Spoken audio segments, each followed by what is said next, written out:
아시다시피 지금 어머님 말씀하신 것처럼 저희 학원은 이제 고등학생들이 다니는 학원이에요, 원래. 그래서 이제 소위 입시학원이고, 입시학원이고, 이제 원래는 중3부터 이제 고3까지가 저희 학원을 다니는 학년이고요, 원래. 예. 그리고 이제 중3도 사실 중3이라고 안 부르고, 예비고1이라고 부르죠. 그러니까 예비고1이라고 부르는 이유는 이제 중학교 과정을 가르치기 위해서 학생들을 받는 게 아니고, 이제 고등학교 과정을 미리 하기 위해서 중학생 3학년들을 받는 거라서 예비고1이라고 부르고, 그래서 이제 원래는 4개 학년이 그 운영되는 학원입니다. 그런데 지금 중1반은 이게 좀 사연이 있는데 예, 이게 그 진명학원에 중1반이 있다는 건 사실 밖에서 몰라요. 밖에서 모르고, 지금 여기 구성원이 현재 그 4명이 구성원이 있는데 그 중에 하나가 제 아들이에요. 그래서 그리고 뭐 여기 뭐 준영이 어머님도 오셨지만 사실 다 저희 학원에 다니고 있는 아이의 동생이거나 아니면 제가 대학 보낸 아이의, 그래서 저를 좀 저도 알고 저희 학원도 아는 그런 분들. 네. 원장과 잘생겼나요? 아니, 원장님 말씀 잘하신다고 원장님 말씀 듣고 오라고 해도 혹시나 해서 아, 네. 그게 말만 잘한다고 아니어야 되는데. 네, 너무. 거예요? 안 될까요? 네, 중1 중1입니다. 그래서 이제 이런 일반적인 학원에서 하는 중1 프로그램을 사실 할 생각은 전혀 없고요. 예, 그리고 저는 직업이 이제 대학을 보내는 게 제 직업인데, 대학을 보내기 위해서 아니면 대학을 졸업하고 사회에 나가서 아이들이 하고 싶은 일을 잘 하기 위해서 필요한 능력들이 있죠. 예, 필요한 능력들을 좀 이렇게 롱텀으로 지금부터 아이들이 중2, 중3, 고1, 고2, 중2, 중3, 고1, 고2, 고3, 그러니까 5년 정도가 있네요. 5년 정도 있으면 아이가 이제 원서를 어떻게 쓸 것인가를 고민을 할 텐데, 이제 중1부터 고3까지 5년의 기간 동안 5년간 이제 무엇을 해야 하나, 뭐 이런 생각을 늘 하죠. 무엇을 해야 하나. 그 다음에 이제 이런 생각을 하고, 그 다음에 이건 이제 뭐랑 그 직결되냐면 당연히 대입제도랑 직결되죠. 대입제도, 그 다음에 그 제도에서 나오는 전형. 전형이라는 건 이제 대학에서 학생을 선발한다는 뜻인데, 이 전형이 여러 가지가 있거든요, 지금도. 근데 우리 아이들이 대학 갈 때 또 전형이 조금씩 바뀌겠죠. 그렇죠? 바뀔 텐데, 뭐 어떻게 바뀔지는 그 이름은 몰라도 사실 거기에서 뭘 평가할지는 저희는 다 알죠. 왜냐하면 제 직업이 그거 하는 거고, 거의 20년 동안 대학이 학생을 선발하는 방식이 어떻게 변화되어 왔는지를 봤기 때문에 다 알고는 있죠. 그래서 어떤 전형으로 아이들을 보내는 것이 이제 가장 맞는 것인가, 뭐 이런 생각을 하죠. 네, 그래서 이게 학원을 하다 보면 학원이라는 게 항상 어떤 단기의 성적 상승을 갖다 만들어내지 못하면 학부모님들이 이제 계속 옆을 보시기 때문에, 그죠? 학원을 하다 보면 대부분의 학원들이 이런 과목 중심의 운영을 해요. 과목 중심의 운영.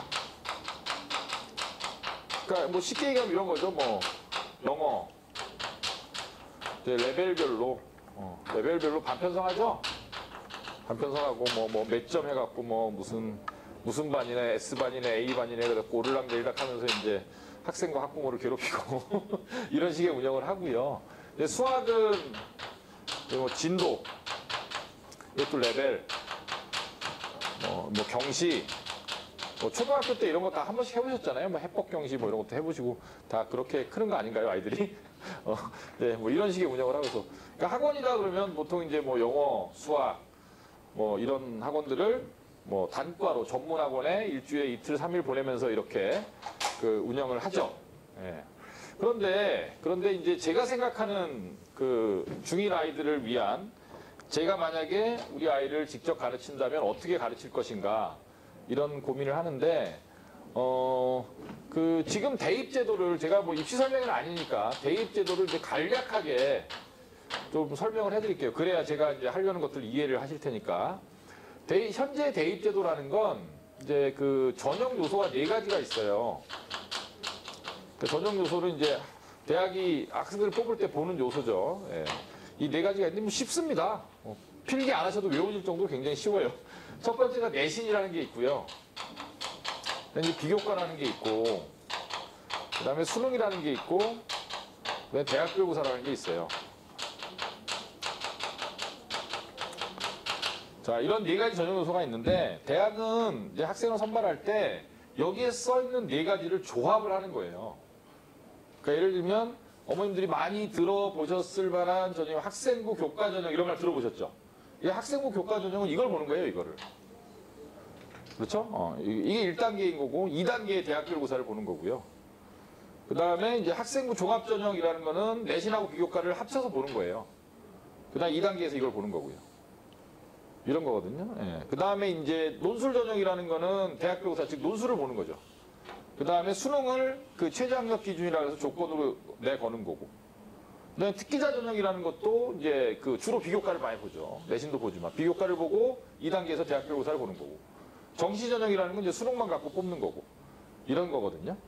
그래서 뭐 여기에서 이제 무슨 학생부 종합전형이니 학종이란 말, 요즘 뭐 아주 언론에서 이제 핫 이슈입니다. 학종이라느니, 뭐, 특기자 전형이라느니, 뭐, 논술 전형이라느니, 이런 전형들이 나오는 거고요. 그 다음에 이제 뭐 정시. 이런 이제 전형 요소의 조합에 따라서 이런 이름이 만들어지는 거예요. 그래서 이제 대학교육고사, 다른 거는 뭐 내신은 학교 성적이고, 수능은 뭐 대한민국 국민이니까 다 아는 단어고, 비교과는 뭔지 아시나요? 비교과라는 건 이제 아이들의 학교생활 기록부상에 적혀 있는 것 중에서 성적을 뺀 모든 것을 비교과라고 하는 거예요. 여러 가지 창체라고 하죠. 창의적 체험 활동이라고 부르는 진로 관련 활동, 그다음에 봉사 활동, 동아리 활동, 그다음에 뭐 수상 실적, 독서 기록 이런 것들이 다 비교과죠. 이런 것들을 갖다가 학교에서 활동했던 것들이 그 학생부에 선생님의 손을 빌어서 기록이 되게 되고, 그거를 바탕으로 이제 자기소개서를 쓰죠. 그렇죠. 자기소개서를 쓰고 이제 이런 학생부라는 서류와 그 다음에 이제 자기소개서를 바탕으로 1단계에서 학생들을 선발을 하고 2단계에서 이제 대학교육고사를 보는 거예요. 이런 식으로 뽑는 겁니다. 이 대학교육고사라는 게 그 대학은 대학교육고사라는 말을 안 쓰고 어떤 말을 쓰냐면 이제 뭐 논술이라는 말을 쓰고 그 다음에 이제 구술이라는 말을 쓰고 면접이라는 말을 쓰고. 자, 요런 말은 들어보셨잖아요. 그죠? 네, 이런 단어, 이런 시험들을 이제 대학교육고사라고 하는 거예요. 그러면 여기에 써 있는 이 전형 요소 중에서 어떤 게 제일 중요한 것 같으세요? 다 중요하겠지만. 내신. 그렇죠. 네. 대부분 어머님들이 내신이라 그래요. 대부분 어머님들이 내신이라 그러는데, 이런 거예요. 자, 이 자리에 계시는 어머님들께서 대학에서 학생을 선발하는 위치에 있다. 그러면 눈에 불을 켜고 뽑으려고 그러겠죠. 서울대 입학처장이다. 그럼 어떤 애들 뽑으려고 그럴까요? 똑똑한 애들 뽑으려고 그럴 건데. 그러니까 똑똑한 애들을 연고대에 안 뺏기려고 그러겠죠. 연고대는 거꾸로 어떤 애들을 뽑고 싶어 할까요? 서울대 간 애들을 기회도를 잘 만들어서 뺏어오고 싶어 하는 거고. 뭐 이런 거거든요. 그럼 이제 서울대와 연고대의 관계와 연고대와 성대 중 한 대의 관계에서 또 발생하는 거죠. 성대 한 대는 이제 연고대 간 애들을 뺏어오고 싶은 거고. 그렇죠? 좋은 아이들을 뽑고 싶은 거예요. 그런데 결국 똑똑한 아이를 뽑겠다는 얘기인데, 자, 어머님들이 만약에 대학에서 학생을 뽑는 입학처장이라고 한다면, 자, 이 대부분 다 관악구 사시니까 관악구에 고등학교 많이 있잖아요. 뭐 구암고등학교, 단곡고등학교, 문영여고 막 많이 있잖아요. 성보고등학교, 남강고등학교 많이 있잖아요. 거기서 애들 내신을 받아오겠죠. 그죠? 막 받을 거예요. 그럼 어머니 딱 보고 대학에서 딱 보고, 자, A학교에 뭐 정규등수로 한 2, 3등 하는 애가 있다. B 학교에 한 4, 5등 하는 애가 있다. 그 둘 중에서 누구 한 명을 뽑고 누구 한 명을 떨어뜨려야 한다면 골라낼 수 있을까요? 내신으로? 못 골라냅니다. 왜? 학교가 다르기 때문이죠. 맞죠? 네, 학교가 달라요. 근데 이런 것뿐만이 아니라 학교가 뭐 그 두 학교만 비교할 뿐만 아니라 예를 들면 뭐 우리가 이제 알고 있는 소위 자사고 현재, 물론 우리 아이들이 대학 갈 때는, 우리 아이들이 고등학교 갈 때 저는 자사고는 없어져 있을 거라고 보는데, 자사고나 아니면 일반고나 이렇게 있는데, 뭐 예를 들면 등급 기준으로 자사고에서 뭐 예를 들면 뭐 3.0이다. 일반고에 뭐 2.0이다. 누가 잘해요? 모르죠. 모르죠. 그건 어떻게 알아요? 학교가 다른데. 얘가 자사 보니까 3.0이라도 일반고 2.0은 훨씬 나을 것이다라는 거는 어린 짐작이지. 그렇지 않을까? 그렇지 않을까? 그런 생각이 전혀 뭐 그건 모르죠. 그건 모르는 거예요. 그래서 내신이라고 하는 건 대학 입장에서는 그 참고를 할 수 있지만 이걸 갖고 학생을 변별할 수 있는 아주 확실한 전형 요소는 아닌 거예요. 지금도 그래요. 중학교 어머님들이라 잘 아직 모르시겠지만 똑같은 고등학교입니다. 바닥구에 있는 똑같은 고등학교인데 똑같이 서울대를 넣었어요. 근데 1.3은 떨어지고 1.8은 붙었어요. 이해가 안 가죠. 이해가 안 가는 게, 그건 이해가 안 가는 게 아니라 잘 모르는 거죠. 이게 무슨 뜻이냐면, 그러니까 내신은 이런 거예요. 대학에 갔을 때는, 아, 이 녀석 학교 생활을 열심히 했구나. 성실하구나. 학교 공부 잘하는 애구나. 그러니까 얘를 한번 불러서 얼굴을 한번 봐야겠다. 무슨 말인지 아시겠어요? 그러니까 특정 고등학교의 몇 점 몇이 다른 고등학교 몇 점 몇보다 더 우수하다라는 판단을 내릴 수 없다. 그걸 뽑을 수 없다. 라는 거예요. 그래서 내신은 커트라인으로 작용하는 게 아니라 커트레인이죠. 범위 안에. 이 범위 안에 있으면 그냥 성실하구나. 이런 거예요, 내신은. 그리고 내신은 주전형 요소가 아닙니다. 지금도. 내신만 갖고 뽑는 전형은 없어요. 실제로는. 그 다음에 이제 그 비교과라는 건데, 비교과라는 건 이제 활동의 기록이죠. 활동의 기록인데, 학교 선생님, 어머님들도 초등학교 때 아이들 그 졸업할 때 학생부 보면 어떤 말이 써 있나요, 주로? 나쁜 말이 써 있나요? 얘는 싸가지가 없고 도대체 가정교육을 어떻게 받았으면 얘가 이렇게 교우관계는 나쁘며 이런 말이 써 있나요? 굉장히 좋은 말만 써 있죠. 고등학교 가서 아이들이 학생부에 쓰는 기록은 어떨까요? 똑같아요. 담임선생님이 무슨 여기 계신 학부모님들한테 앙심을 품지 않는 한 다 좋은 말만 쓰고요. 그 좋은 말을 어떻게도 근거 있는 좋은 말을 쓰느냐. 좀 근거 없는 미사여구만 쓰면 대학에서 안 믿어주니까 왜 이 아이가 성실한지. 뭐 예를 들면 이 아이는 뭐 그 고등학교 1학년 1년 동안 다니면서 단 한 번도 수행평가를 그 제 날짜에 제출하지 않은 날이 없을 정도로 성실하고 그 다음에 주변에 아픈 학생이 있으면 항상 먼저 가서 얘기를 걸으면서 너 몸 괜찮이라고 물어볼 정도로 남을 배려하는 마음이 있고 이런 근거가 있는 거죠. 그런 근거가 다를 뿐이지 다 좋은 말이에요. 그런데 대학 입장에서 똑같은 질문을 드릴게요. 이걸 보고 학생을 변별할 수 있나요? 봉사활동을 뭐 했어요? 동아리활동. 동아리를 뭘 만들었고요. 보고서를 뭘 냈고요.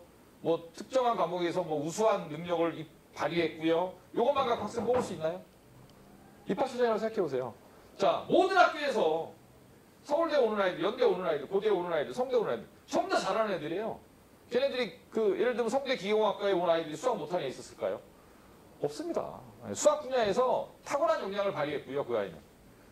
그래요? 심지어 뭐 수학 선생님이 뭐 몸이 안 좋으셨을 때는 자기 반 그부들을 직접 나서서 자기 시간을 빼서 친구들을 갖다 지도한 경험도 있을 것이고요. 봉사 마인드도 있고. 이런 애들이에요, 다. 전부 다. 비교과만 보고 선발할 수 없죠. 왜? 기록 글이라니까요, 글. 글 보고 뽑아요? 담임선생님, 얼굴도 모르는 담임선생님이 글을 써줬는데 이 담임선생님이 글을 잘 써줘서 뽑고 이 담임선생님 글 안 써줬으니까 얘를 떨어뜨려요? 그런 일은 생기지 않는다는 거죠. 그렇죠? 그래서 수능. 수능은 여전히 보조적 전형 요소죠, 지금. 그러니까 정시로 가면 뭐 수능만 보지만 지금 이러한 그 비교과를 갖고 학생을 선발하는 이런 학생부 종합 전형이라는 거에 부작용이 자꾸 나오니까 이제 그 대학 입장에서 그 이런 학종에 대한 비판을 받기가 좀 그렇고 그다음에 민간의 요구가 워낙 그 이 학종이라는 제도가 불합리하다라는 그런 얘기를 많이 하다 보니까 이 정시 전형을 이제 확대하겠다는 움직임이 요새 있는 거죠. 그죠? 우리 아이들 대학 갈 때는 한 40% 이상은 정시로 확대가 될 거예요. 우리 아이들 대학 갈 때는. 올해부터 조금씩 늘 거거든요. 늘어서 이렇게 갈 거고. 그렇긴 하지만 여전히 수시에서는 수능은 이게 이제 보조적 전형 요소예요. 보조적 전형 요소라는 건 뭐냐 하면 이게 최저학력 기준이라는 이름으로 쓰거든요. 최저학력 기준. 들어보셨나요?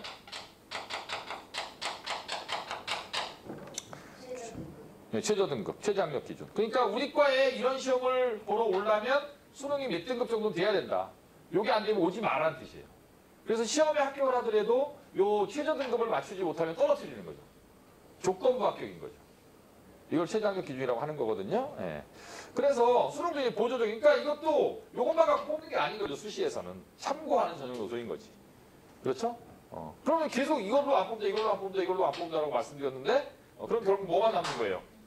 대학별고사만 남는 거죠. 대학별고사의 이름이 왜 대학별고사일까요? 대학교가 다 달라서. 그렇죠. 와, 어머님. 네. 한국말 굉장히 잘하십니다. 대학마다 다르니까 대학별고사입니다. 그렇죠? 대학마다 다르니까 대학별고사예요. 이게 이제 무슨 뜻이냐면, 대학의 입장에서는 이런 내신 문제를 누가 출제하나요? 고등학교 선생님 출제합니다. 이걸 누가 보죠? 그 학교 아이들만 봅니다. 비교과를 누가 기록해 주냐면 학교 담임 선생님이죠. 네. 전국에는 정말 많은 담임 선생님들이 계시죠. 그렇죠? 그 다음에 수능은 1등급부터 9등급까지 있는 시험이거든요. 그러니까 1, 2등급 애들만 딱 놓고 이 아이들만 평가하고 싶은 거예요. 1등급하고 9등급이 같은 시험지를 본다는 것 자체가 약간 모순이라는 거죠. 평가할 수 없으니까. 그리고 이게 대학교사는 학과마다 문제가 다르거든요. 그 학과에만 그 특화되어 있는 그런 문제를 학생들을 선발하고 싶은 거예요. 이게 대학별고사예요. 다시 물어볼게요. 여기에서 어떤 전형 요소가 가장 중요합니까? 대학별고사가 가장 중요하죠. 당연하죠. 어떤 아이도 마지막에 대학별고사를 보지 않고 대학에 들어가는 방법은 없어요. 어떤 아이도. 그럼 이제 또 화제를 바꿔볼게요. 자, 대학은 똑똑한 아이를 뽑고 싶어 합니다. 알고 계셨나요? 네, 똑똑한 아이를 뽑고 싶어 하거든요. 그러면 어떤 사람이 똑똑한 사람이에요? 어렵죠, 말이. 그렇죠? 이거 굉장히 좀 철학적인 질문일 수도 있는데 쉬워요. 어머님들이 어떤 사람을 똑똑하다라고 판단을 했어요. 그죠? 뭘 보고? 얼굴 보고? 성격 보고? 뭘 보고 똑똑하다는 판단을 내렸냐면 어머님들은 둘 중 하나일 겁니다. 그 사람이 한 말을 들었거나 오우, 저 사람 똑똑하네. 그죠? 아니면 그 사람이 쓴 글을 봤거나 그 사람 만날 수가 없으니까 말하는 걸 볼 수가 없으니까 둘 중 하나죠. 대학별고사는 뭘로 보죠?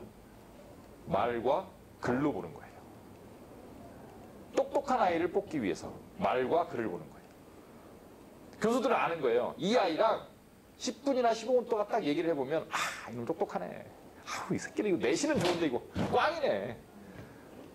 이거 뭐 학생부 기록이 다 맞는 게 아니네. 10분, 15분만 말해. 저도 아이들이랑 고등학교 2학년, 3학년 아이들이랑 5분만 얘기해봐도 알아요. 이 녀석은 똑똑하네. 제가 여기 그 드림타운에 사는 삼성고등학교 나온 아이가 있는데 제가 정이라고 그 아이가 이제 상담을 왔어요. 중3 1월달, 중3에서 고1 올라가는. 근데 제가 딱 30분 상담하고 제가 그 어머님한테 보장을 했습니다. 어떤 보장을 했느냐? 그 당시에 그 아이가 세화여고에 합격한 상태, 자사고잖아요. 합격한 상태였거든요. 어머니 얘 전학시킵시다. 관악구에 있는 공립으로. 근데 엄마가 얼마나 황당하겠어요. 그죠? 세화여고를 어떻게 붙었는데. 그죠? 좋아갖고 지금 막 교복 맞추고 사이즈 재고 있는데. 그래서 옮깁시다. 그래갖고 1시간 동안 설득을 더 했어요. 그래갖고 옮겼어요. 1시간 반 만에. 네. 지금 서울대 잘 다니고 있어요. 근데 이제 왜 그런 짓을 하냐면, 뒤에 여기서 두 가지인데, 왜 그런 짓을 하냐면, 그 아이한테는 그 자사고에 있는 것보다 공립 일반고 가는 게 대학 가는 게 훨씬 유리하기 때문이에요. 삼성고가 세화여고보다 좋기 때문이 아니에요. 학교는 세화여고가 일반적으로 더 좋지, 일반적인 평가는. 근데 이 아이가 대학 가기엔 삼성고가 더 유리하기 때문이에요. 구암 안 가고요. 구암 근처에 사는 애. 구암에는 그 당시 우리 학원 애들이 너무 많았어요. 뺐어요, 그래서 따로. 우리 애들끼리 싸울까봐. 상황이 만만해서. 그럼 뭐, 좀 예민한 질문인데, 그러니까 저희 학원에, 궁금해서 물어보는 그 거예요. 학생들마다 다른데요. 저희 학원에 구암이 너무 많았어요. 제가 이렇게 나름 좀 분배를 하거든요. 저희 애들 중3 애들 고등학교 보낼 때. 어쨌든 그래서, 자세한 뭐 그런 얘기는 나중에 뭐 다시는 입시 설명할 때 또 들으실 수 있을 테니까. 어쨌든, 그래서 이제 그 아이를, 삼성으로 전학 보내자라는 말을 하면서 제가 어머니 입장에서는 불안할 거잖아요. 처음 만난 학원 원장이 그런 말을 하니까. 그래서 그 어머님한테 제가 연고대 이상은 보내겠습니다라고 말씀드렸어요. 30분 동안 얘기해보고. 저도 30분 얘기해보면 이 아이가 얼마나 똑부러지는 아이고 이 아이의 지적 수준이 얼마이고 그 아이의 그동안 중학교 때 기록을 보면 얘가 얼마나 성실한 걸 다 아는 거예요. 저도. 근데 대학 교수가 맨날 면접을 봐서 그 학교에서 정말 필요로 한 인재를 눈에 불을 켜고 다른 대학에 뺏기지 않고 이 아이를 뽑아내려고 열심히 노력하고 있는 대학 교수가 그 아이랑 10분, 15분 이야기를 해보면 그 아이가 똑똑한지 그렇지 않은지 모를까요? 안다는 얘기예요. 알죠. 자신이 있는 거예요, 이런. 그죠? 이걸로 뽑을 자신이 있는 거예요. 이걸로 뽑을. 글을 보면 뭐 더 잘 알죠. 글을 보면. 예, 논리가 얼마나. 그러니까 무슨 얘기냐면 대학은 대학별 고사를 볼 아이들을 고르기 위해서 이런 걸 보는 거예요. 이해가시죠? 이게 1단계예요. 1단계가 서류입니다. 2단계가 면접이고. 들어보셨나요? 1단계 서류. 그럼 1단계는 뭐예요? 1단계는 통과한 애들을 데리고 이걸 보려고 그러는 거예요. 그렇죠? 1단계를 통과 이걸 보니까. 그럼 대학의 입장에서는 뭘로 뽑고 싶은 거예요? 2단계로 뽑고 싶은 거예요. 근데 다 만날 수가 없잖아, 애들을. 그죠? 그러니까 이 면접 볼 애들을 선발하는 거예요, 이걸로. 면접 볼 애들을 선발하는 거예요, 이걸로. 이해하셨어요? 무슨 얘기인지? 그리고 이걸로 뽑는 거예요. 그렇죠? 자, 그래서 그러면 이제 우리 입장에서는 중1이에요, 중1. 그러면 중1의 입장에서는 얘를 보고 달려야 돼요, 얘를 보고 달려야 돼요. 그 내신을 보고 달리면 원서를 낼 수 있는 거예요. 그러니까 이 앞에 있는 것들은 내가 대학을 바라보는 거예요. 내가 이런 거를 만들면 그 대학에 원서를 낼 수 있다라는 거고요. 붙으려면 이거를 통과해야 붙는 거예요. 무슨 말인지 아시겠죠? 이게 필요 조건이고요. 이게 충분 조건이에요. 그래서 중1 때는 이걸 보고 달려야 되는 거예요. 아직. 이게 급한 게 아니니까. 그리고 더 중요한 건 이걸 잘하는 아이들은요. 이걸 잘하게 키워놓으면 이건 저절로 따라와요. 저절로. 이런 거예요. 여기에서 다루는 그러한 문제들은 여기서 다루는 것보다 훨씬 더 수준이 높아요. 그래서 지금도 이런 걸 가르치자는 게 아니라 여기를 바라보고 가면 돼요. 여기 바라보고. 이렇게 바라보고 가면 저절로 이런 것도 쫓아오는 거예요. 그래서 다시 이런 겁니다. 그래서 대학은 제가 대입 얘기를 하려고 어머님들 오시라고 한 건 아닌데 대학은 결국은 똑똑한 애를 뽑으려고 한다. 똑똑하다라는 거에 대한 인재상은 대학마다 다 달라요. 모든 대학이 다 발표해요. 우리 대학이 똑똑하다고 인정하는 학생은 어떤 학생인가 5절, 6절로 다 발표하는데 다 똑같아요. 자, 지적 수준이 높은 학생, 글로벌 리더십이 있는 학생, 사회배려 마인드가 있는 학생, 참여의식이 좋은 학생, 이런 학생들이거든요. 그런 건데 어쨌든 이런 대학별 고사라는 게 뭔지를 정확하게 이해하면 입시가 한눈에 다 보여요. 그런데 이런 대학별 고사를 바라보면서 학생을 가르치는 게 정말 어려워요. 왜? 이건 눈에 안 보이거든요. 예를 들면 영어 단어를 갖다가 우리의 아이를 보내면 한 달 동안 500단어를 외우게 만들어 드리겠다. 이거는 마지막에 검증이 가능하죠. 500단어를 외우면 시험 보면 되는 거니까. 근데 이런 거는 어떤 거냐면 자유와 평등이 부딪혔을 때 뭐가 더 우선한다고 생각하니? 이런 질문에 답할 수 있는 아이를 만드는 거거든요. 그죠? 자, 너는 우리나라 사회에서 우리나라가 개인주의가 우선시되는 사회야? 아니면 사회 전체의 이익이 우선시되는 사회야? 라고 물어봤을 때 그걸 답할 수 있는 애를 만드는 거거든요. 제가 오늘 아까 상담한 예비고1 중3 아이가 하나 있는데 그 애는 간호대를 가고 싶어 하더라고요. 그래서 이제 그 아이한테, 근데 얘는 이제 수학과학을 별로 안 좋아하고 문과 과목을 잘한대요. 근데 요새 간호대를 문과 출신도 갈 수 있거든요. 그래서 제가 걔한테 이제 뭐라고 상담을 했냐면, 너는 간호대를 정말 가고 싶니? 정말 가고 싶대요. 꿈이 안 바뀔 거냐? 안 바뀔 거래요. 그럼 문과를 가라. 그럼 너는 지금부터 간호대를 가기 위해서 책을 읽어라. 그랬더니 네? 그러더라고요. 자, 올해 대학 1학년 아이들 간호대의 면접 문제가 뭐였냐면 예술의 융복합화 현상에 대해서 설명해 봐라였어요. 간호대입니다. 예술의 융복합화 현상. 융복합화라는 말, 융합복합. 예술의 융합복합. 평창올림픽 개막식 보셨나요? TV로? 안 보셨나요? 바쁘셨군요. 네. 근데 그 개막식에 뭐 나오고 개막식에 인상 깊은 장면들이 있죠. 뭐죠? 드론이 날아다니고요. 공연이에요. 공연인데 드론이 날아다녀요. 뭐가? 기술이 들어온 거죠. 예술의 영역으로. 조명이 기가 막히죠. 컴퓨터 그래픽으로. 예술이 융복합화되는 거. 이거에 처음 출발한 사람이 누구예요? 백남준이잖아요. 비디오 아트. 이해 가시죠? 무슨 얘기인지. 두 번째 문제가 뭐였냐면 자원의 효율적인 배분이었어요. 복지 문제. 그러니까 국민들로부터 세금을 많이 걷어다가 그걸 갖다 어려운 사람들한테 쓰잖아요. 이게 맞냐라는 거예요. 그러니까 세금을 우리나라는 누진세율이 적용되기 때문에 다른 나라도 마찬가지지만은 이게 돈을 많이 번 사람이 세금을 많이 내게 돼 있습니다. 그렇죠? 그러니까 예를 들면 1,000만 원 번 사람은 10만 원 내고요. 1억 번 사람은 2천만 원 내요. 누진세라는 거죠. 가면 갈수록 많이 벌수록 세금이 많아져요. 그래서 처음에 뭐 이렇게 세금이 없다가 나중에 40%까지 올라요. 최고 세율이 43%인가? 그러니까 그냥 100억 벌면 40억 세금을 내야 되는 거예요. 그렇게 돼 있거든요. 이게 맞냐라는 거예요. 그리고 국가가 이제 복지를 어디까지 해야 되느냐. 이게 맞냐. 이게 어느 대학 문제라고요? 간호대 문제라니까요. 그러니까 간호대에서 무슨 주사장 놓고 착하고 노인 공격하고 이런 애를 뽑을 것 같지만 그런 거 물어보는 게 아니라니까요. 근데 그러니까 제가 오늘 상담한 아이한테 책을 읽으라 그러면서 제가 이 얘기를 쫙 해줬거든요. 대학 교사라는 게 그런 거라고. 네가 똑똑해지지 않으면 뽑을 수 없다. 대학은 좋은 간호사가 될 수 있는 아이를 뽑을 건데요. 대학이 바라봤을 때 좋은 간호사가 될 수 있는 아이는 똑똑한 아이예요. 똑똑한 아이를 이런 면접이나 글이나 이런 걸 통해 선발한다는 얘기. 그래서 우리 아이들이 지금 단계에서 해야 되는 가장 중요한 일은 아주 폭넓은 독서를 하는 거예요. 뭐에 연연하지 않고 학교 성적에 연연하지 않고. 그게 제일 중요한 겁니다. 그게 제일. 이게 제가 제 아이를 키우는 방식이고 제가 만나는 부모님들마다 맨날 하는 어머님 제 설명에 들어봤지만 저는 항상 책 읽으라고. 제발 책 읽어야 된다. 근데 책을 잘 안 읽죠? 안 읽죠. 그래서 그 자료집을 보시면 뭐 여기 앞에 입시가 쭉 나오다가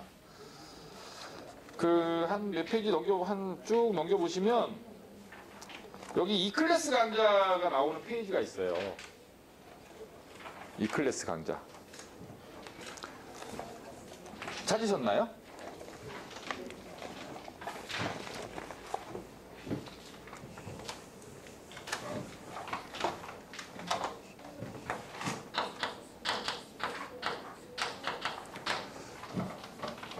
이렇게 써있는, 찾으셨죠? 네. 여기에 보면, 자, E클래스의 학생상, 이건 E클래스는 저희 학원에 있는 수업의 이름이에요. 수업의 이름인데, 학생상. 자, 한번 읽어보겠습니다. 학교 성적이 아닌 고차원적인 학습 기반 능력 함량입니다. 기반 능력. 그 다음에 이제 극상위권을 만들고 싶다. 그 다음에, 그래서 그걸 위한 방법론으로서 독서나 글쓰기나 기타 활동을 본인이 주도하여 수행할 수 있는 학생. 굉장히 이제 추상적이긴 한데요. 그 다음에 제도의 로드맵을 이해하고 충실하게 준비할 수 있는 꾸준함과 의지력 있는 학생, 이런 학생들이 E클래스라는 수업이 지향하는 학생상인데, 그 밑에 보시면 최상위권하고 극상위권이 나와 있어요. 그죠? 이건 문과, 이과와 상관없습니다. 문과, 이과 똑같은데요. 자, 최상위권 되면 좋겠죠, 우리 애가. 자, 최상위권은 어떤 애들이에요? 1등급짜리들. 정가고 골고루. 이런 애들이 소위 학교에서 범생이라고 불리는 아이들. 모범생 아이들. 중학교 2학년 3학년 때 내신 보면 평균 98점대, 99점대를 찍는 아이들. 그렇죠? 저희 학원에도 그런 아이들이 많이 오죠, 예비고일 때. 지금도 뭐 이미 들어와 있고, 많이 옵니다, 그런 애들이. 그런데 극상위권은 뭐냐? 최상위권이 잘하는 거예요? 극상위권이 잘하는 거예요? 극상위권이 잘하는 겁니다. 극상위권이요. 그렇죠?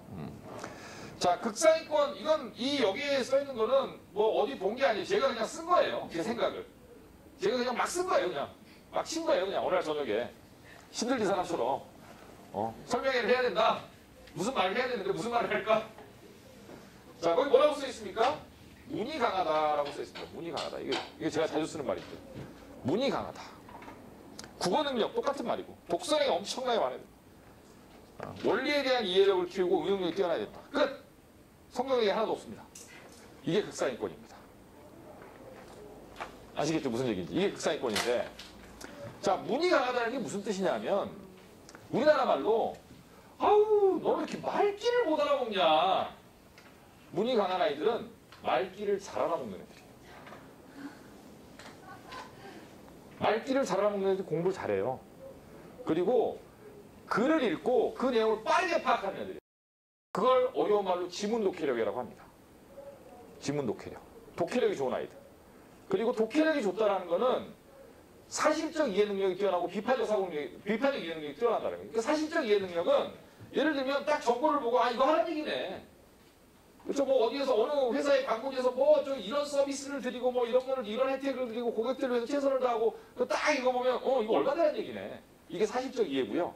비판적 이해가 뭐죠? 아 이놈들 사기꾼이네. 이게 비판적 이해거든요. 사실적 이해와 비판적 이해. 지문 독해력이 강한 아이들. 글을 읽고 금방 아는 애들이에요. 그렇죠? 네. 그 다음에 독서입니다. 독서. 아까 지금 가운데 얘기를 했는데 자 어떤 책을 읽어야 되죠? 아무 책을 읽어도 됩니다. 지금은. 많이 읽어야 되고요. 독서를 즐겁게. 즐거운 독서를 해야 돼요. 아이들이.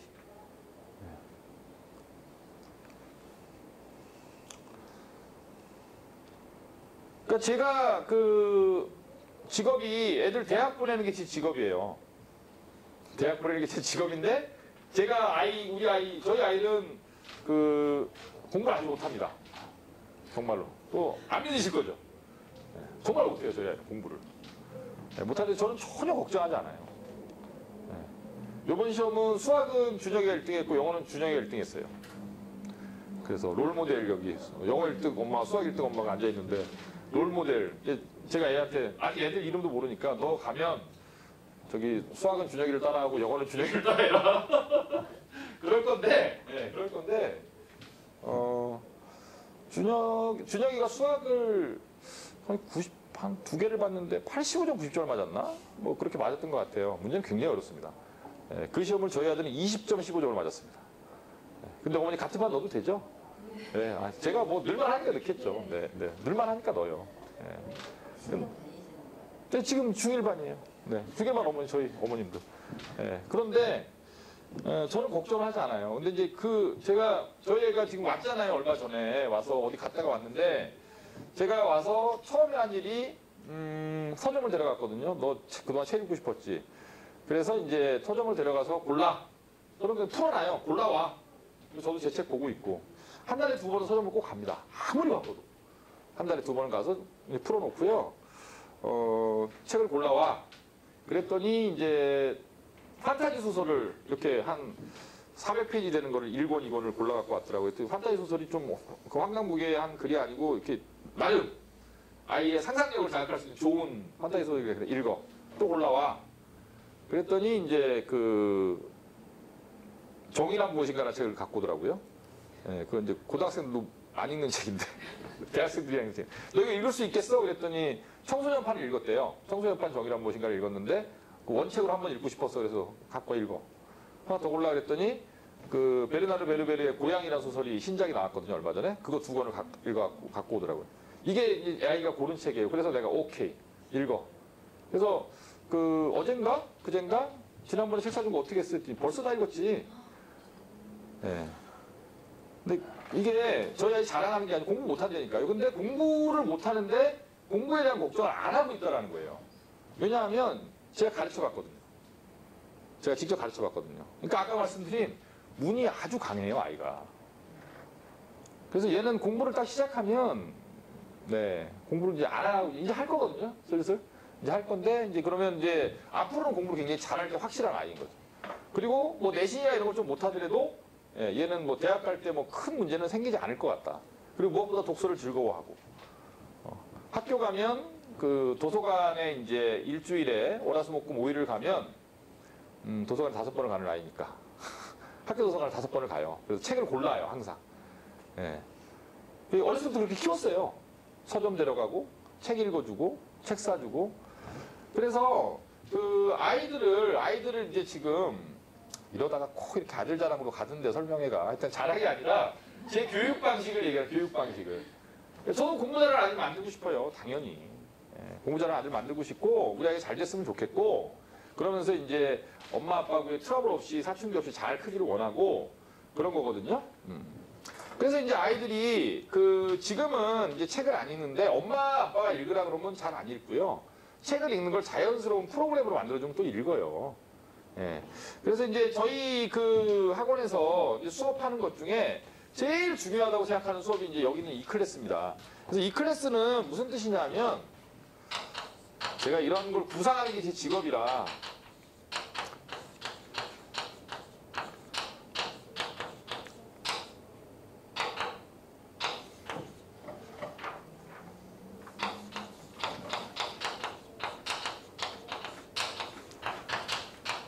영어인데 이런 거예요. 이센셜 코스라는 말은 필수 과정이라는 뜻이고요. 리버럴 아트라는 건 교양교육, 교양 과목이라는 뜻이고 학생들의. 그래서 학생들이 꼭 알아야 되는 교양 과목을 위한 필수 강좌다. 그래서 E클래스라는 수업입니다. 학년마다 저희 학원에 다 있어요. 얘네들만 있는 게 아니고 중2도 E클래스, 중3도 E클래스, 고등학교 1학년도 E클래스 다 있죠. 예. 자, 그래서 이제 이런 수업인데 이런 수업의 구성은 이제 뭘로 하냐면 이 수업의 구성은 이제 뭘로 하냐면 당연히 독서가 들어가고요. 글쓰기가 들어가고요. 그렇죠? 이제 문을 강하게 만들기 위해서 우리나라 그 말을 나중에 어려운 글을 읽으려면 한자를 모르면 안 돼요. 그래서 한자 공부 시켜야 되고요. 그렇죠? 그 다음에 이제 한국어 애들이 그냥 책 읽으려면 좀 심심하니까 시험을 하나 붙였어요. 한국어 능력 검정. 그 다음에 자연스럽게 이제 이런 이 클래스 안에 과목의 구성 요소가 뭐냐면 정치, 경제, 사회, 문화, 역사, 종교, 철학, 예술 이런 것들이 교양이거든요, 소위. 제가 말씀드린 정치, 경제, 사회, 문화, 역사, 종교, 철학, 예술이 다 들어있는 게 뭐냐면 역사예요. 그렇죠? 국사책에 한번 정치 있잖아요. 경제, 사회, 문화 다 있잖아요. 그래서 한국사도 공부를 시킵니다. 이런 게 이제 이 클래스 시간에 하는 거예요. 이런 것들이. 이걸 언제 다 하냐? 언제 다 하냐? 뭐 시간이 많잖아요. 애들이 뭐 중에 애들이 할 일이 뭐가 있어요? 시간이 많지. 하고 나서 하루 종일 있으면서 이런 거 하면 되지. 그래서 수업은 이거는 이제 수업을 안 해요. 하나도. 수업을 안 하고요. 한국사는 인강을 지정을 해줘요. 인강을 지정을 해줘서 뭐 이미 다 지정해놨고 교재를 주고 인강을 지정해주고 근데 그걸 듣게 해요. 집에서 들어도 되고 학원에서 들어도 되고 듣게 하고요. 안 들을 수는 없어요. 왜냐하면 안 들으면 그 반에서 나가야 되기 때문에 애들은 그 반에 절대 안 나가요. 왜냐면 그 반이 재밌기 때문에. 그 반이 재밌거든요. 지금 아이들은 이미 아이들이랑 뭐 지들끼리 공부하는 게 재밌거든요. 그래서 이거를 갖다가 학생별로 진도표를 만들어요. 어디까지 들었고 그 다음에 선생님 테스트를 해줘요. 미니 테스트를 계속 강별로. 그럼 본인들이 듣고 이 최태성 선생님 강의를 들으라 그랬어요. 들어보셨나요? 대한민국에서 제일 유명한 국사 선생님입니다. 최태성 EBS 강사고 지금 이투스에 있는데 지금 EBS에도 강좌가 있을 거예요. 저랑도 아주 친합니다. 저희 학원에 놀러도 왔었고 저랑 책도 옛날에 같이 썼었고 최태성 선생님 강의도 잘하고 재밌고 그래서 이 양반의 이제 한국사 강좌를 듣게 할 거고요. 한국사 시험도 보게 할 거예요. 그 다음에 이제 이것도 마찬가지고, 이거 교재 줄 거고요. 애들이 혼자 공부하면 돼요, 책 보고. 애들이 혼자 공부할 수 있어요, 다. 진도만 체크해주면. 한자도 마찬가지. 시험만 봐줄 거고. 책인지 아이들 그 독서 트리를 만들어서 관리할 독서 트리. 독서 트리라는 건 이렇게 나무가 있는데요. 근데 가지가 막 있을 거잖아요, 여기. 그렇죠? 정치가지, 소설가지, 역사책까지, 과학책까지 이런 가지를 만드는 거예요. 이 아이 독서 트리를 만들어서 이 아이가 얼마만큼 다양한 독서를 하고 있는지를 확인할 수 있게 중간중간에 체크할 수 있게 뭐 이런 식으로 이런 수업이 이제 이 클래스예요. 이게 제일 중요합니다. 이게 제일. 지금 당장 수업이 중요한 게 아니라. 자, 그래서 이제 이 클래스 수업이라는 건 이제 이런 식으로 구성이 된다. 이런 얘기고.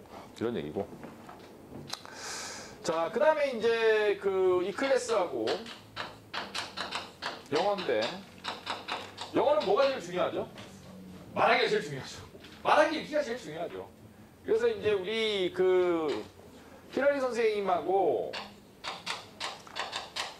처음에 이제 고광석 선생님이라는 분이 들어가시는데, 4시간씩. 히러리 선생님은 영어로만, 원어민이니까, 영어로만 수업하시고, 그 다음에 중학교 아이들이 나중에 2학년, 3학년 때 좀 피곤해야 될 교과서 문법이 있어요. 교과서 문법 어휘 이런 것들이 있죠. 애들이 가장 피곤해하는 거. 그거는 이제 공학 선생님이 이제 진행을 하실 거고 수업을. 수학은 이제 우리 유가원 선생님이 진행을 하실 건데, 이거는 이제 6교시씩 할 거고요. 근데 이거는 아까 여기 뭐 이게 수업상 2교시로 잡혀 있고 뭐 이렇게 잡혀 있는데 이거는 그냥 형식적인 거고요. 네. 최소한 수업이고요. 이게 뭐 2교시 하면 되겠어요. 애가 글을 썼어요. 그거 첨삭해줘야 돼. 이거 2교시는 어떻게 다 해요? 그러니까 애가 학원에 있을 거니까 불러내. 너 일로 와봐. 이렇게 해서 또 봐주고. 수학도 못하면 또 불러서 또 보충하고 봐주고 이런 식으로. 어차피 학생이 많지 않기 때문에 선생님들은 다 여기 대기 상태고 그런 식으로 진행을 하는 거죠. 네. 그래서 이제 시간은 방학 때, 여름방학 중에는 12시 50분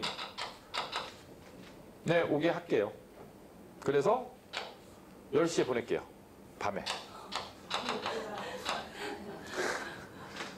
보낼게요. 중간에 밥은 제가 이따 말씀드릴게요. 어떻게 할 건지. 그리고 오늘 좀 애가 좀 거시기 하다? 그럼 전화하세요. 보내드릴게요. 오늘은 좀 아빠가 야 무슨 중1짜리를 그렇게 뭐 애를 잡어 뭐 이렇게 좀 뭐라 그래. 월화수목금 토요일 일요일 안 부를 거. 토요일은 안 하고요. 네. 그렇게 방학 중에 이 긴 시간을 뭐 하느냐?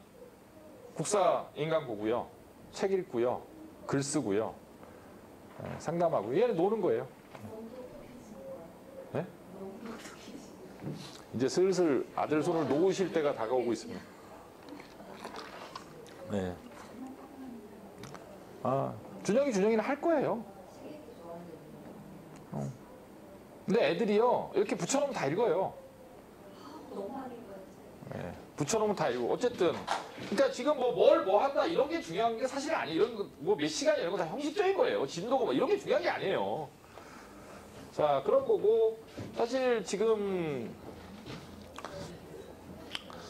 과학이 좀 제가 문제인데 오늘 오시면 좀 과학 얘기를 좀 하려고 그랬는데 과학은 저희 학원에 EUS라는 수업이 있어요. 지금 이게 이제 E는 Earth고요. U는 유너티인데 소위 말하는 얘는 이제 지구과이고요. Earth가 지구니까 얘는 이제 통합과학이죠. 이 수업이 고등학교 아이들이 듣는 수업입니다. 근데 요 전 단계에 있는 수업이 이제 프리-EUS라고 합쳐서 이제 프리우스라고 하는 과학 수업이에요. 어머님들 아시는 전용석 선생님이 진행하시는 수업인데 지금 진행 중이에요. 진행 중인데 지금 2반은 지금 초6부터 중3까지 있습니다. 무학년 반이고요. 현재 진행 중이에요. 그래서 2반에서 요번에 지금 진행되고 있는 청문올림피아드를 지금 4명이 지금 본선 진출해서 지금 수업을 듣고 있죠. 2반 출신들인데 지금도 하고 있어요. 2반을. 그래서 여기다가 아이들을 넣고 싶은데 일단 두 가지 문제가 있어요. 첫 번째는 아이가 이과를 갈 가능성이 거의 100%면 넣는 게 맞고요. 아직 잘 모르겠으면 조금 있다가. 저희 아이는 늘 거고 얘는 이과니까 태생도 이과이기 때문에 늘 거고 그 다음에 두 번째는 이게 수학여보다도 만만치가 않아요. 다 시키려면 뭐 제가 최선으로 낮춰놓긴 했지만 중1반은 어쨌든 그래서 요거는 어머니들 생각해 보시고 저랑 개별적으로 이렇게 얘기를 하시거나 금요일 전에 결정해야 돼요. 금요일 전에. 오늘 일요일이니까 금요일 전에 결정하셔서 수업은 정말 좋죠. 정 선생님도 어떻게 얘기해? 이번 뭘 가르치느냐? 수, 물, 화, 지를 가르쳐요. 수학, 물리, 화학, 지구과학을 통합적으로 가르치는 반이에요. 지금은 이제 물리를 하고 있고 물리 1을 하고 있고요. 그 다음에 요번 주 금요일 날부터 이제 세진도가 나갈 거예요. 다시. 그래서 지금 들어가려면 이제 지금이 찬스입니다. 2반 들어가려면. 이렇게 되어 있습니다. 지금. 그리고 강좌 속에 보면 뭐 이것저것 써 있는데 그건 뭐 읽어보시고 지향점이 저희 학원에 EM 플러스라는 반이 있거든요. 지금 수업 중인데 저쪽에서 EM 플러스라는 반이 이제 1, 2가 있는데 이건 이제 영어 특기자 반이에요. 영어 특기자, 영어 비교과. 이거 뭐 잘 모르실 텐데 이게 무슨 말인지. 그러니까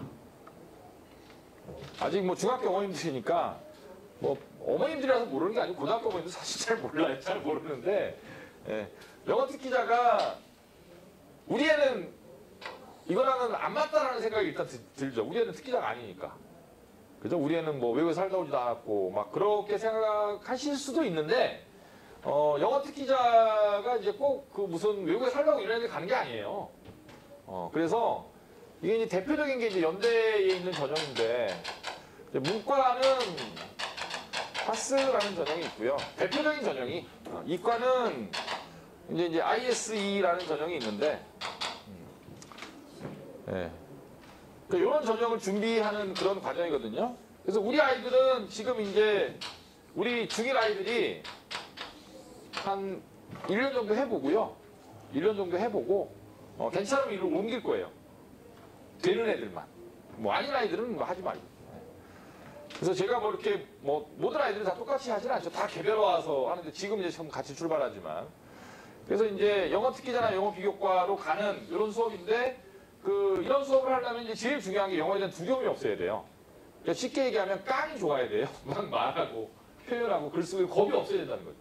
그래서 이번 여름에 계속 글 쓰고 말하고 글 쓰고 말하고 할 겁니다. 영어로. 네, 계속. 네. 그렇게 이제 진행을 할 거고 지금 이 반은 이제 지금 담당하시고 있는 분이 이제 히러리 선생님하고 그다음에 이제 클로이 선생님하고 두 분 선생님이 이제 담당을 하고 있는데 이 두 분은 다 그 자료집에 실려 있어요. 어떤 분들인지. 그래서 이 두 분 중에 이제 한 분이 히러리 선생님인데 이제 이 선생님이 중의를 하는 거죠. 들어가는 거예요. 예, 지금도 여태까지 해왔지만 이렇게 영어는 그래서 방향성이 EM 플러스 쪽으로 가 있다. 수업 내용이 뭐고 그런 거는 이제 거기 다 써 있습니다. 그래서 자료집에 써 있고요. 네. 그런 거고 수학 진도는 지난번에 말씀드린 것처럼 수학 진도는 중3 1학기 출발이에요. 이번 여름방학이. 중3 1학기부터 출발하고 지금 7월이잖아요. 7월부터 이제 2월 말까지 이때까지 이제 중등과정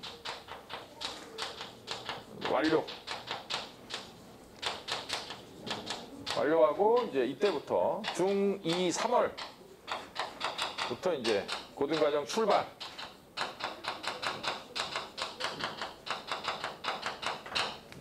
어떤 상태에 오든지 간에 다 맞춰낼 수 있어요. 그래서 수학이 아이들이 부분별로 조금씩 달라요. 부족한 데가. 얘는 이게 다르고 얘는 이게 다르고. 그래서 이번 여름방학 때 따로 시킬 거예요. 낮에. 아이들 수업 없을 때. 네.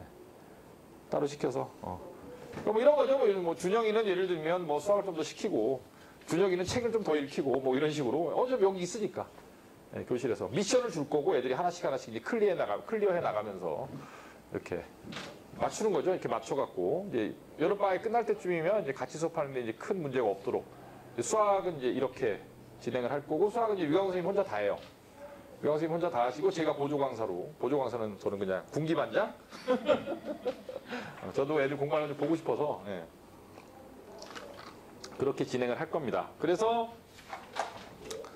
아까 말씀드린 것처럼 학원이 이런 거 하겠다 그러면 사실 이런 거를 갖다가 찬성하고 뭐 이렇게 학원에다가 맡기고 이렇게 보내기가 쉽지가 않아요. 솔직히 말씀드려서 뭐 준영이 어머님도 큰애를 뭐 보내보면서 학원에 대한 신뢰가 어느 정도 생기셨을 거고 그죠? 준혁이 어머니 여기 계시는 어머님도 뭐 첫째 둘째를 보내면서 이제 신뢰가 생기셨을 거고 그러니까 이제 이런 걸 하겠다가 하니까 또 거기다가 뭐 지 아들도 넣고 가르치는데 뭐 똑바로 가르치겠지라는 믿음도 있을 거고 뭐 그런 거 아니겠어요 사실? 예, 그런 거겠죠. 예, 그런 거고 제가 갖고 있는 방향성은 설명회를 뭐 처음 하는 게 아니기 때문에 수도 없이 말씀드렸고 이렇게 가르치는 게 맞다. 저희 학원 애들이 대학을 잘 가죠. 대학을 잘 가는데 잘 가는 이유가 저희 학원에는 이런 1학년 때부터 이런 애들 책 읽히고 특히 문과 애들 같은 경우는 글 쓰고 하는 수업을 중3 겨울부터 계속 시키거든요. 계속. 그런 분위기가 학원에 이제 팽배해 있죠. 책 읽는 분위기. 지금도 애들 시험 끝났다고 오늘 일요일이잖아요. 애들 자습하다 다 책 읽고 있어요. 책 읽으려고 시킨 적 없어요. 애들 그냥 자연스럽게 문고에서 책 빌려서 이거 읽을게요. 책 보고. 그러고 있어요. 공부하기 좀 싫다 그러면. 그런 분위기가 이제 학원에 있기 때문이고요. 그 다음에 학원에 좀 지적인 사람들이 많아요. 지적인 사람들이라 하면 여기서 지적이란 뭐 이렇게 뭐라 그럴까? 좀 가방끈 길고 자기 분야에서 공부를 많이 하는 사람들이 굉장히 많고 그 독서 담당하시는 선생님도 뭐 이미 아시겠지만 그 어딨죠? 이 클래스 수업 좀 넘기다 보면 사진 같은 게 어디 있을 텐데 맨 뒤에 있나요? 네네네. 그러니까 이 김민주 선생님이 이 클래스 1학년 아이들 담당하시거든요. 네. 이 양반도 그 대학도 서울대 나오고 대학원도 서울대 나오고 공부 많이 했죠. 그쵸? 책, 글 이런 쪽에는 아주 강하죠. 영어도 뭐 거의 원어민 수준으로 영어도 구사하고 수학도 잘합니다. 네. 그래서 그 아이들이랑 저녁 시간에 계속 만나서 책에 관해서 얘기하고 책 골라주고 글 쓴 거 봐주고 국사 진도 체크하고 시험 응시시키고 원서 접수하고 예. 가끔 애들 데리고 나갈 거예요 놀러. 저한테 이제 그러겠어. 오늘 애들대로 영화 좀 한 편 보고 올게요. 그러면 그동안 애들 공부한 거 좀 갖고 와보세요. 공부 열심히 했으면 애들대로 영화도 보러 다니고 예. 그러는 거죠. 예. 일단 그런 식으로 이제 진행을 하겠다라는 거고 그 다음에 그 중학교 1학년 때 이제 시험이 없죠. 2학기 때 없죠. 그러면 되게 궁금하시겠죠? 우리 애가 뭐 얼마나 하고 있는지. 예, 그 생각을 접으시면 돼요. 절대 궁금해하지 마시고 내년 중간고사 올 때까지 예, 그냥 그럼 아들이랑 딸이랑 얼마나 편하게 지낼 수 있나요? 접으면 그죠?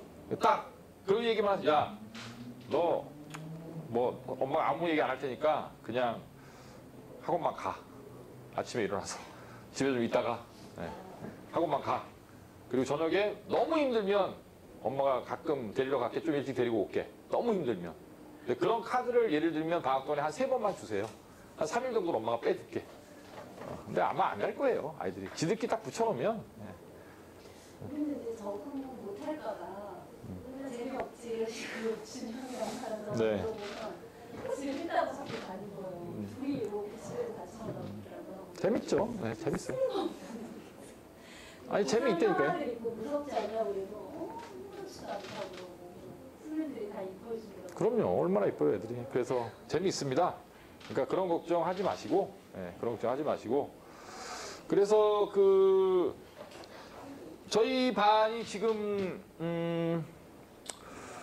4명인데 저희 반이 4명인데 석영이 어머님 집에 갑자기 일 있어서 오늘 못 오신다고 하고 그래서 그 잠깐 딴 얘기인데 평일날 어머님들 낮에 시간 괜찮으세요? 괜찮으세요? 평일날? 네. 그럼 저랑 점심 한번 같이 먹으러 식당에 좀 한번 가시죠. 제가 사겠습니다. 아니 애들 식단을 좀 짜려고. 네. 그래서 여기 가까운데 제가 단골 식당이 있는데 얘기는 해놨어요. 그래서 자 월, 화, 수, 목, 금 애들이 점심을 먹고 올 거란 말이에요. 12시쯤에 뭘 먹고 오면 우리가 그 5시 50분부터 6시 40분까지 저녁 시간이에요. 그러면 이제 월수금은 그 식당에 예약을 해놓으려고 그래요. 이렇게 메뉴를 미리 짜서. 그래서 이제 거기 백반집이에요. 그냥 제가 자주 가서 먹는 집이에요. 여기 가까워요.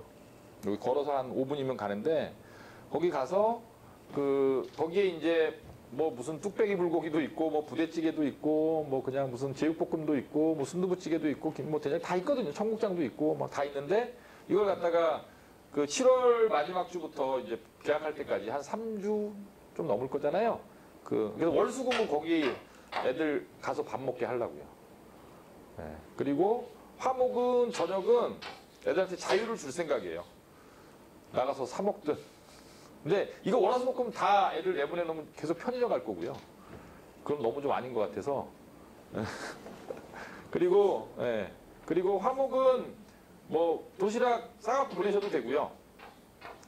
도시락 싸갖고 보내셔도 되고 아니면 그 아이들 여기서 도시락 주문해줘도 되고 바로 옆에 도시락집이 있으니까 주문해서 여기서 먹여도 되고 그건 이제 선택적으로 하려고.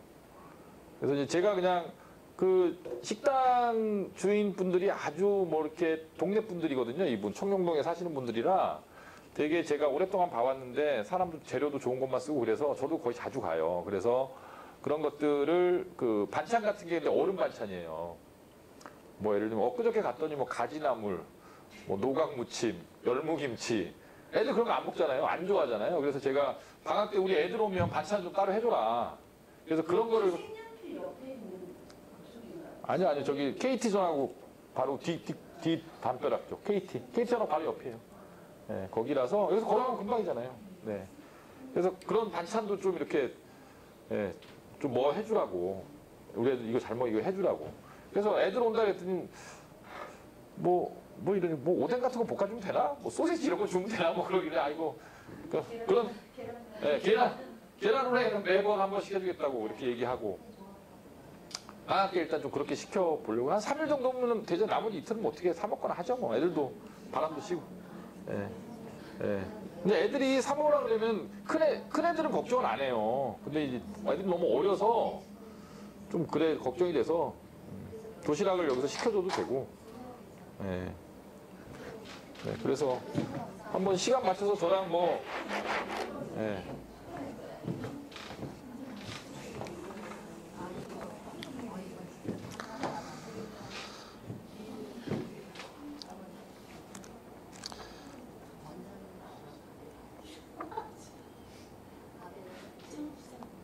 근데 아이들이 예. 아이들 혹시 노트북 있나요? 집에? 없나요? 뭐 아무것도 없나요? 얘가 이렇게 뭘 쓸 수 있는 게? 아, 그래요? 뭐 어쨌든 애들이 이게 좀 하나 있었으면 좋겠는데 뭐 노트북도 좋고 아니면 그냥 요새는 아이패드 같은 것도 다 키보드 연결해서 쓸 수 있으니까 노트북이 제일 요새 노트북 싸잖아요. 몇십만 원, 한 2, 30만 원에 살걸요? 아닌가? 얼마인지 모르겠네. 네. 아, 그래요? 아, 그렇게 비싼 거 필요 없어요. 아이고, 아니에요. 싼 거 사주세요, 싼 거. 왜냐하면 아이들이 글을 계속 써야 되고요. 지금 지민 선생님이 네이버에 카페를 하나 만들어 놓고 거기다가 아이들이 자기가 읽은 책 갖다 계속 올리게 지금 해놨거든요. 그러니까 애들이 계속 뭘 넣어야 되는데 집에서 해도 되는데 애들이 집에서 안 하려고 그럴 거잖아요. 예, 여기 학원에서 하루 종일 뭘 하는데 그래서 학원에 있을 때 하는 게 좋지 않을까, 갖고 다녀도 좋지 않을까 그런 생각이 들어서 예, 그래서 뭐 중고로 사셔도 되고 좋은 거 필요 없어요. 뭐 계속 좋아지는데요. 계속 싸지고. 그냥 어쨌든 그렇고 수업 얘기는 다 말씀드렸고 입시 얘기는 제가 자세하게 안 했습니다. 어차피 중1 어머님들이고. 그래서 입시 이야기는 저희 유튜브에 제 이름이나 아니면 진명하고 검색하시면 설명해도 요번에 하고서 제가 다 올려요. 저는 설명을 다 오픈하거든요.